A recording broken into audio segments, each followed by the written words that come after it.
High বন্ধু, good afternoon. আমি বসে আজকে চিন্তা করছি, দেখো আমাদের চারপাশে তো এমনি জলময় হয়ে গেছে, চারিদিক ডুবে গেছে। কি বলবো তোমাকে, রাস্তায় টোটো ফোটো সব বন্ধ, ছেলেটার স্কুলও বন্ধ। ভাবি কি রোদ উঠছে, যা হওয়ার হয়ে গেছে, হয়তো এবার রোদ উঠবে, সব স্বাভাবিক হবে।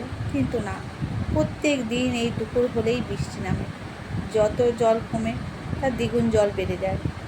মানে কোথায় যেটা বাচ্চাদের নিয়ে ঠাকুর দেখতে যাব বা বাচ্চাদের ঘোরাবো, আর মনে হয় মা চায় না যে আমরা ঠাকুর দেখতে যাই।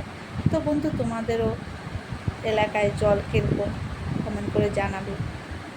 তোমাদের সামনে কত ঠাকুর উঠছে তাও জানাবে, আমরা তো আর দেখতে দিতে পারবো না, আমাকে মোবাইলে দেখতে হবে প্যান্ডেল। ভেবেছিলাম এবছর ছেলেটাকে নিয়ে একটু বেরোবো, প্রতি বছর বেরোই, কাছে কাছে ঠাকুর দেখে আসি, তো দূরে যাওয়া হয় না। তো ভেবেছি এবছর অন্তত যাব একটু দূরে। কিন্তু দেখো, সেই কী বৃষ্টি, কত লোক। আমাদের এখানে অনেক এলাকায় ঘর বাড়ি অনেক ডুবে আছে, অনেকে সব স্কুলে আছে, উঠে আছে, অনেক ঘর ছেড়ে। তাদেরও ভাবে একটু রোদ হলে, একটু জল কমলে হয়তো সবাই ঘরে ফিরবে। কিন্তু দেখো, সব স্কুলে পড়ে আছে। আর যাদের বাড়ি একটু উঁচু আছে তারা হয়তো আছে, যারা বাঁধ ধারে আছে বা রাস্তার ধারে, যেমন আমাদের বাড়িটা রাস্তার ধারে।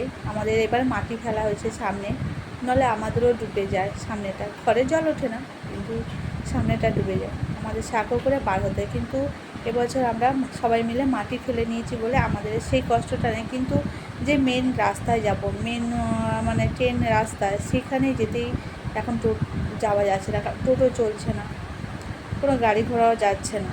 আমাদের সে ডিউটি যায় আসে সাইকেলে করে, কী করবে, বাধ্য হয়ে, কিছু করার, চারদিকে জল। তোমাদের এলাকায় কোথায় কীরকম জল জমেছে কি নেই বন্ধু, কমেন্ট করে জানাবে, শেয়ার করো আমাদের সঙ্গে।